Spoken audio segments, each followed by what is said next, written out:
Shalom, perkenalkan nama saya Veronica Silambi, NIRIM 122018777, kelas A, Prodi Bimbingan Konseling Kristen. Di sini saya akan menjelaskan materi tentang perkembangan sosial pada remaja. Adapun pengertian perkembangan sosial pada remaja. Perkembangan sosial berarti perolehan kemampuan berperilaku yang sesuai dengan tuntutan sosial. Menurut Horlock, tahun 1996, menjadi orang yang mampu bersosialisasi memerlukan 3 proses, yaitu yang pertama, berperilaku dapat diterima secara sosial. Setiap kelompok sosial mempunyai standar bagi para anggotanya tentang berperilaku yang dapat diterima.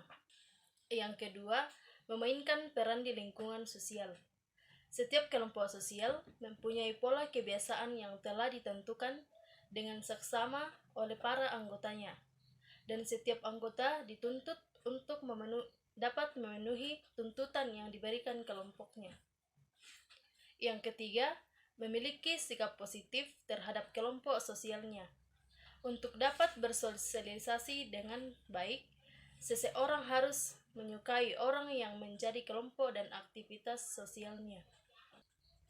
Adapun penjelasan tentang tingkah laku proposial atau sosial positif. Yang pertama, tingkah laku altruistik. Istilah altruistik terkadang digunakan secara bergantian dengan tingkah laku proposial, tetapi altruisme yang sebenarnya adalah tingkah laku yang merefleksikan pertimbangan untuk tindak mementingkan diri sendiri demi kebaikan orang lain. Yang kedua, model pengambilan keputusan untuk membantu orang lain. Menyadari adanya situasi darurat, menginterpretasikan keadaan sebagai situasi darurat, mengasumsikan bahwa tanggung jawabnya menolong, mengetahui apa yang harus dilakukan, mengambil keputusan terakhir untuk menolong. Yang ketiga, pengaruh pribadi dalam proposial. Perilaku proposial adalah suatu tindakan yang menolong dan menguntungkan orang lain tanpa harus menyediakan suatu keuntungan langsung pada orang yang melakukan tindakan tersebut, dan mungkin bahkan melibatkan suatu resiko bagi orang yang menolong.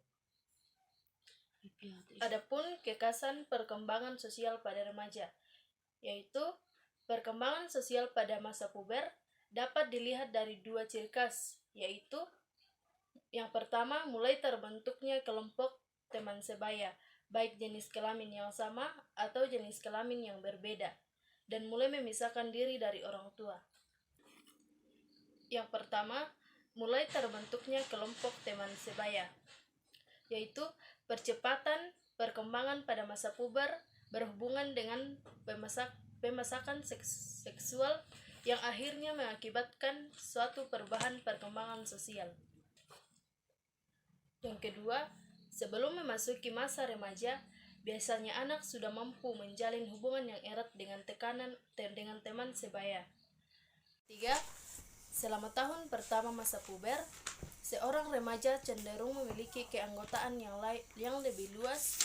Dengan kata lain, teman-teman atau tetangga seringkali adalah anggota kelompok remaja.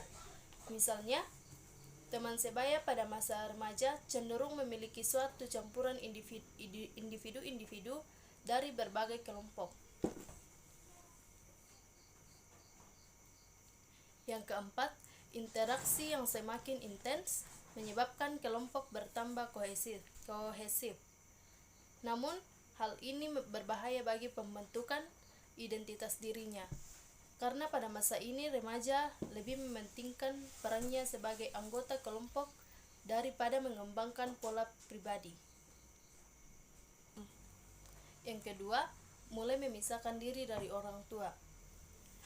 Tuntutan untuk memisahkan diri dari orang tua dan menuju ke arah teman-teman sebaya merupakan reaksi terhadap suatu situs interaksi anak muda. Dalam keadaan seperti ini, banyak pertentangan antara remaja dengan orang tua.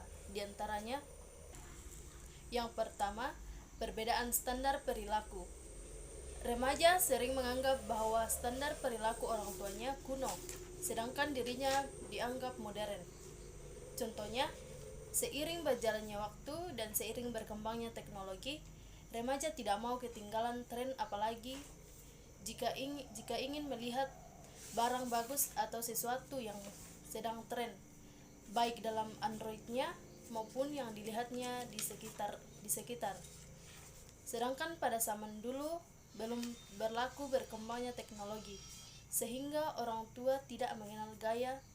Mungkin ada tetapi tidak semuanya. Yang kedua, merasa menjadi korban. Remaja sering membenci kalau status sosial ekonominya tidak memungkinkan mempunyai simbol status yang sama dengan teman sebayanya. Contohnya, ketika teman sebayanya mempunyai barang-barang bagus atau misalnya handphone yang tren, mereka juga ingin memilikinya tanpa melihat ekonomi keluarganya. Yang ketiga, perilaku yang kurang matang. Biasanya, orang tua mengembangkan pola menghukum bila para remaja mengabaikan tugas-tugas sekolah, melainkan tanggung jawab dan jajan semuanya. Yang keempat, masalah palang pintu. Kehidupan sosial yang aktif menyebabkan remaja sering melanggar peraturan, seperti waktu pulang dan mengenai dengan siapa dia berhubungan, terutama dengan lawan jenis. Yang kelima, metode disiplin. Jika metode disiplin yang diterapkan orang tua dianggap tidak adil atau kekanak-kanakan, maka remaja akan memberontak.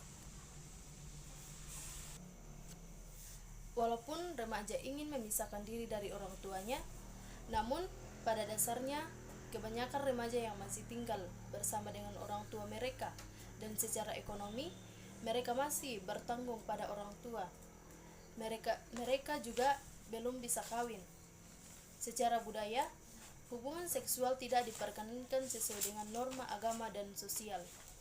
Meskipun mereka sudah bisa mengadakan kencan-kencan dengan lawan jenis, tetapi dalam masa remaja tersebut yang berkeinginan untuk memisahkan diri dari orang tua bertujuan untuk menemukan dirinya sendiri.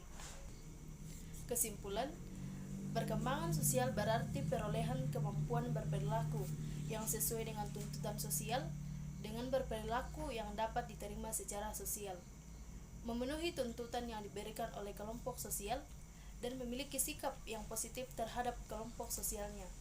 Perkembangan sosial pada remaja merupakan masa yang unik, masa pencarian identitas diri, dan ditandai dengan perkembangan fisik dan psikis anak. Karena itu, sebaiknya orang tua benar-benar memperhatikan perkembangan anak sampai remaja dan mampu untuk membedakan dan memilih mana yang baik dan mana yang buruk bagi dirinya. Itulah materi yang saya sampaikan. Saya ucapkan terima kasih.